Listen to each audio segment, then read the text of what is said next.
Alright mga kajong, ito yung tatay na pabo. Tatay ay magtutuman sila. So ito na.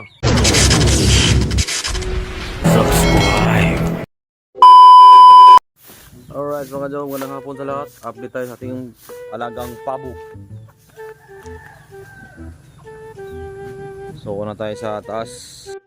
Alright mga kajong, ito yung tatay na pabo. Tatay ay. So yung iba mo yung dun sa taas oh. Sa taas. Isa, dalawa, tatlo, apat, lima, anim, pito, walo.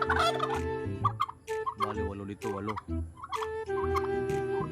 2, 3, 4, 5, 6, 7, 8, 9. Alo, siyam sila lahat. Isa yung tatay, tapos isa doon. Tapos sa taas, 1, 2, 3, 4, 5, 6, 7. 1, 2, 3, 4, 5, 6, 7, 8, 9. O, walo. Walo pala sa taas mga kajong. Tapos isa sa tatay. Alright, so punta naman tayo doon sa mga sisiw pa. Alright. So alright mga kajong, ito yung mga sisiw.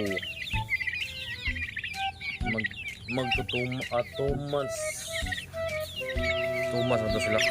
So right mga kajong, so insakto bukas mga kajong, January 14 magtutuman sila. So ito na. So kasama nila yung sisiw na manok. Kibali yung pabo dito mga kajong ay walo. 1, 2, 3, 4, 5, 6, 7, 8. So walo. So walong pabo. So insakto bukas mga kajong magtuman sila. So right, so punta naman tayo sa naglumlum ba o sa Bisaya pa yung pabo naglumlum. Alright, so tapos na silang kumain mga kajong, tapos na. Alright, so paggabi lagyan ko to ng muskitero para hindi sila lamukin. Alright, so dito naman mga kajong yung pabo na naglumlum. So siyam din ka magmanaw, siyam ng itlog. Bali siyam din na kanyang itlog mga kajong. Siyam. Alright, so nilagay ko siya dito mga kajong para makakain siya. Yan, kasi iba kasi yung pabo mga kajong, no?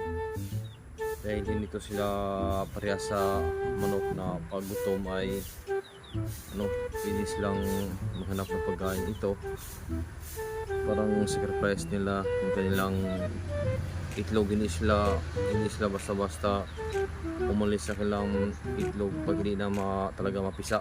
So yun, kasi yung dati yung una naming alaga, yung inahin ay namatay. Hindi namin namalaya na doon pala sa kuan ba, damuhan ng itlog. So yun, matay, nakita na namin namatay na. So ngayon hindi na kami nagkumpiyansa. Yun, tapos dito may dalawa. Tapos may isa naman ng itlog mo dyan, dalawang itlog pa. Ayan. So yun, dalawa. Itlog yan sa nanay talaga, yung nanay talaga nila. Ito anak na to. So yun lang mga kajong, yung update natin sa ating pabo. Alright, so sana ay dadami pa to mga kajong. Alright, yan mga kajong, nandyan sila mahinga sa taas ng kubo ko. Hindi pa natapos yung kubo ko. Ayan sila yung alright.